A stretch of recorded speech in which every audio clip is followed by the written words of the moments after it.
o lo que puede pasar en el mercado y lo pueden intervenir. Es el concepto de equilibrio, pero ese es un concepto que no lo inventa Adam Smith, ese es un concepto que lo acuña un señor llamado Leon Walras, es uno de los 3 fundadores de esta visión neoclásica que surge en 1870. Para ponerlos en antecedentes, Leon Walras era un francés que fue un dropout, un tipo que se fue del colegio, de la universidad, no pudo terminar estudios de matemática, pero le quedó sembrada, no le gustó, fracasó en esos estudios de joven. Pero sin embargo le quedó la obsesión, y él lo reconoce, que su aspiración es la de convertir esa ciencia política o de teoría política, económica, social, que era la ciencia económica clásica de Adam Smith, de Carlos Marx, de David Ricardo, que era una ciencia económica muy discursiva y donde metían en las discusiones temas institucionales con análisis de mercados. Adam Smith, por ejemplo, ni siquiera era economista, era abogado, no sé si ustedes saben eso, daba clases de Derecho en la Universidad de Glasgow. Y su primer libro es un libro llamado Teoría de los Sentimientos Morales, donde estudia básicamente temas de filosofía y derecho, de cómo debe funcionar una sociedad, no es la riqueza de las naciones. Ese fue un libro que escribió 20 años después del primero. Pero les digo para hablarles a ustedes sobre cuál es la novedad de este señor Walras dentro de esta idea de pensamiento económico que nutre esta visión neoclásica. Walras tenía la obsesión de convertir a la ciencia económica en una especie de ciencia física como la había entendido Newton, que era como se entendía la física en su época.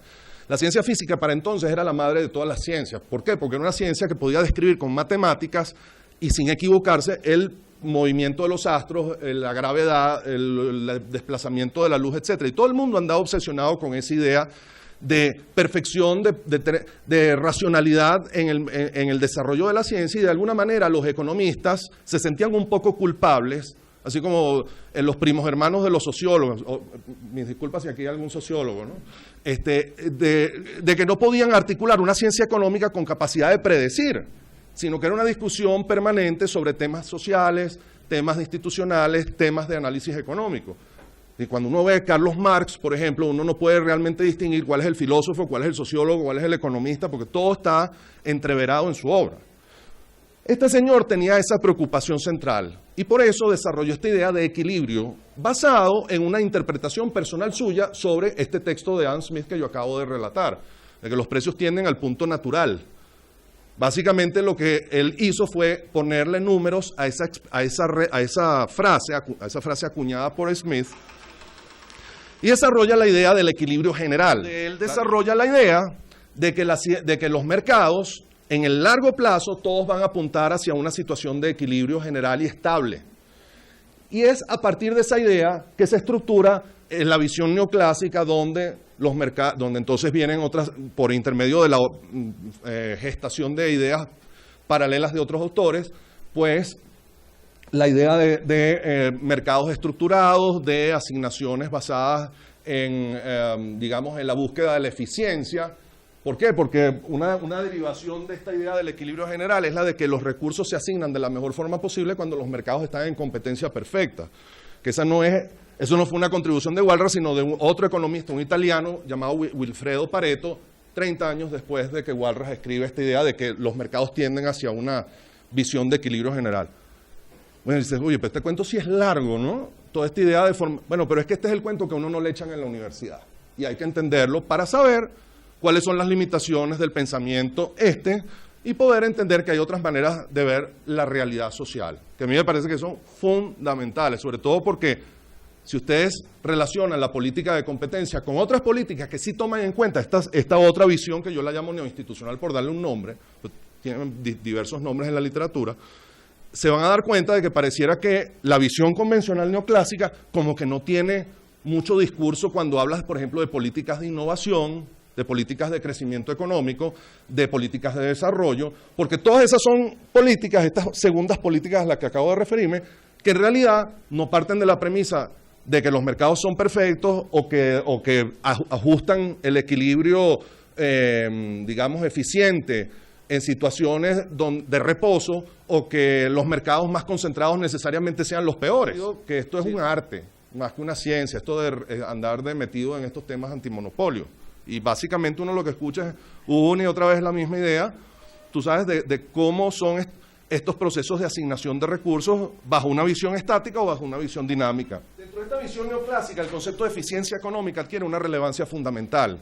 ¿Por qué? Porque, como dije anteriormente, en el equilibrio los recursos se asignan de la mejor forma posible y sobre todo, digamos, teniendo en cuenta que las economías tienen un equilibrio en el largo plazo, según lo postula este señor Walras. Elabora un modelo de competencia imperfecta basado en la idea, digamos, derivada o consecuencia de toda esta visión neoclásica que yo tenía acá indicada. Dice, bueno, y el desarrollo de ellas a partir de lo que, digamos, de las elaboraciones intelectuales de Alfred Marshall, que se considera como el gran sintetizador del pensamiento neoclásico hacia finales del siglo XIX, y que fue su profesor en Cambridge, de esta señora, Robinson. Básicamente lo que ella desarrolla es la idea de que en estas situaciones de imperfección por asimetrías de información, cuando unas empresas saben más que otras en el mercado, esas asimetrías tienden a generar barreras para el ingreso oportuno, rápido y eficiente de otras empresas que pudieran bajar los precios.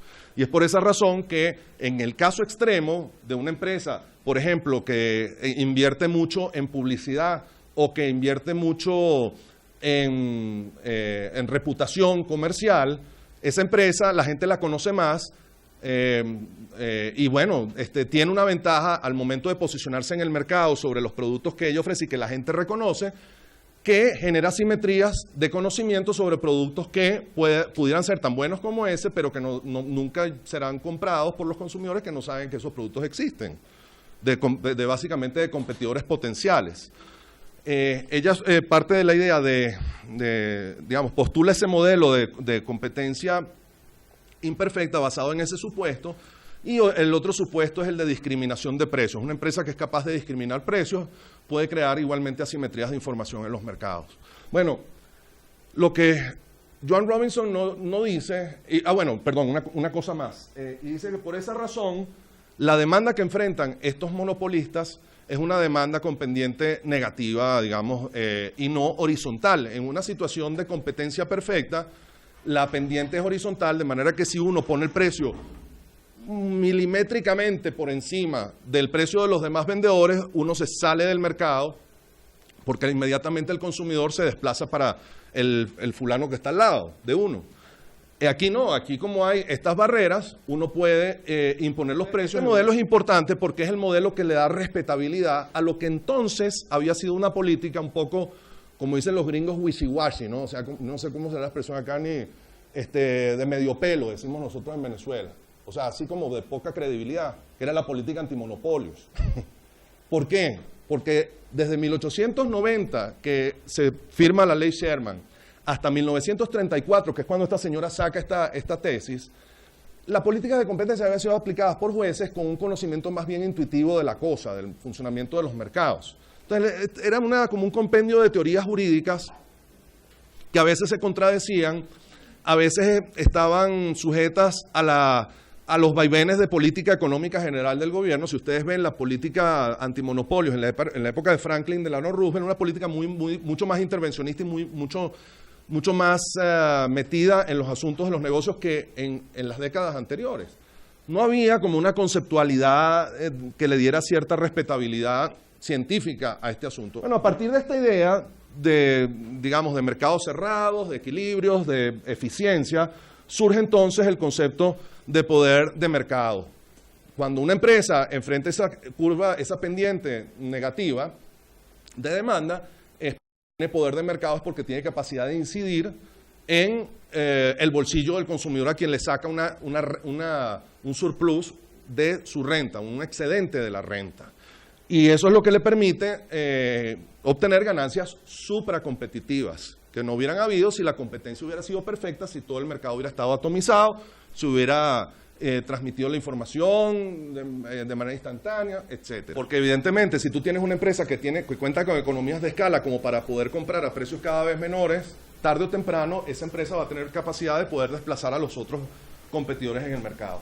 Bueno, justamente ahí es donde viene el quiebre de lo que es este modelo neoclásico de mercados cerrados y lo que te dice la visión institucional, dinámica digamos, que te plantea la firma o la teoría de la firma, no bajo esquemas de mercados cerrados, sino bajo especialización creciente a través de la innovación.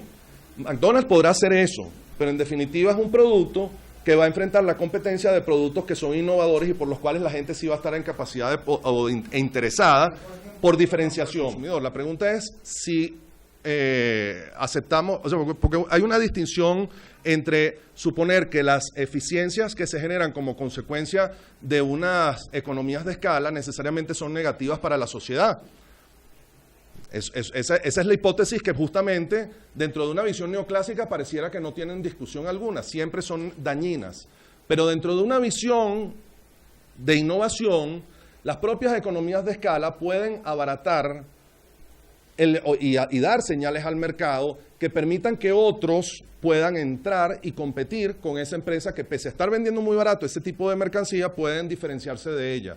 Y es lo que uno, porque si esto fuera así como tú me estás planteando en el plano teórico, la pregunta es, bueno, ¿y por qué existe Wendy's? ¿Por qué existe Burger King? ¿Por qué existen todas las que compiten? Y todas tratan de apalancar precios a la baja. Y justamente el punto es la diferenciación que te genera mercados que cada vez son mayores precisamente como consecuencia de la especialización. Esa es la lección olvidada, lo que pasa es que ya me estoy adelantando a mi propia exposición, pero esa es la lección olvidada de Adam Smith. Cuando la gente cita a Adam Smith, de lo que están hablando es de la mano invisible, es de dos cosas, de la mano invisible y de la referencia de los precios hacia su, de los precios en el largo plazo hacia su precio natural, entre comillas. Eso nos da una idea de que Adam Smith estaba pensando en economía cerrada. Pues no, porque el primer capítulo del libro de Adam Smith de lo que nos habla es justamente de cómo los mercados se agrandan, crecen. ¿Cómo se agrandan y crecen? El primer capítulo del libro de Adam Smith habla de la especialización en función del aprendizaje. Habla de la llamada división del trabajo. Estoy seguro que ustedes lo habrán visto porque es el capítulo número 1. Es lo que a él, de hecho, le llamó más la atención.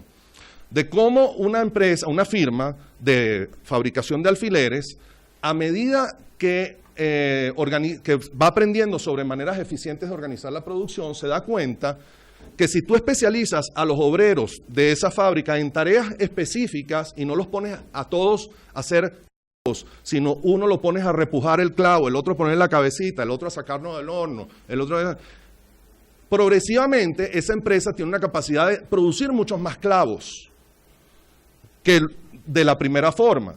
Y hay un autor llamado Allen Young que extiende ese concepto de Adam Smith, este que acabo de mencionar, de la división del trabajo y la especialización de funciones dentro de una firma, dentro de una empresa, lo extiende al plano interempresas.